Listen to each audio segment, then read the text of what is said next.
What is up, guys? Sumi here with ThoughtCast, and today I'm going to be talking about if you're not good enough. Oh my God, that probably hurts to hear, right? What do I do if I'm not good enough? This is something that you really have to think about, because I'll speak for myself. I am not good enough for a lot of people.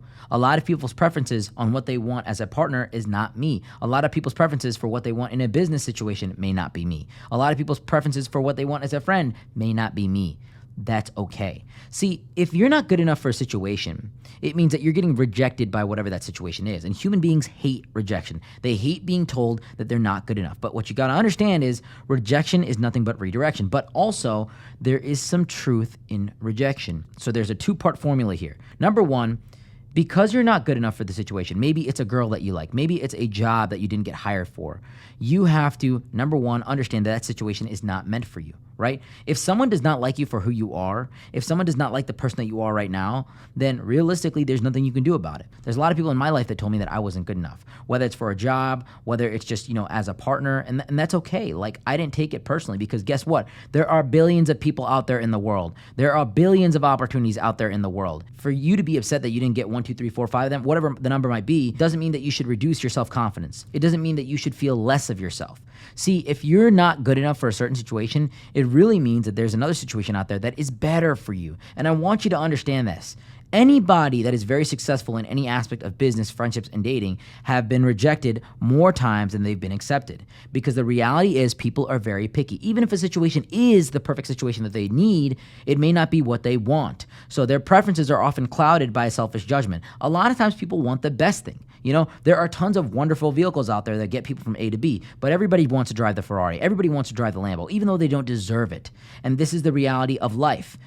They will not accept something that they need, but they would rather take something that they want, even if that thing that they want is not practical, is not realistic. So a lot of times when you're being told you're not good enough for a certain situation or opportunity, it might mean that there's a different opportunity out there that is more realistic and that operates in more logic to who you are. And the second part of this is that, in a situation when you're being rejected, in a situation where you're being told you're not good enough, there might be some truth in it. You really just might not be good enough. You might not be at that bar. If I wanted to go play in the NBA right now, they would tell me I'm not good enough.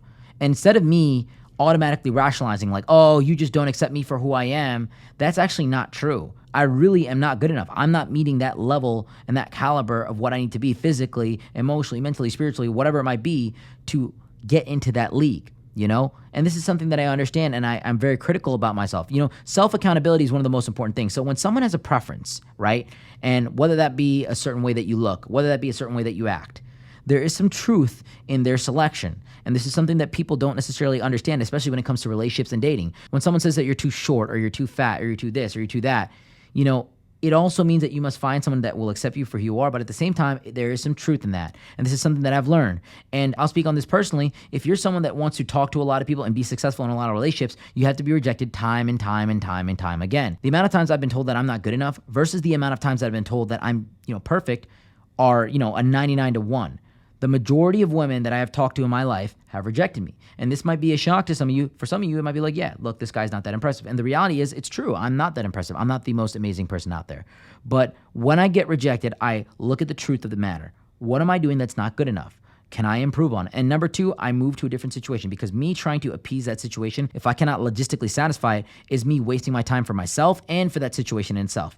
So if it's a situation where I can improve and then become good enough, then I will apply that pressure there if it means that much to me. But in a lot of situations when I'm not good enough, it's really a matter of preference. And there's nothing wrong with having preferences. People are often shamed for their preferences in professional careers, in friends, and in relationships. There's nothing wrong with having preference. We're all wired to have preference culturally, preferences, emotionally. We have a different taste in music, colors, movies, so on and so forth. Preferences are healthy. And if you're not good enough for somebody, then guess what? You're perfect for the next.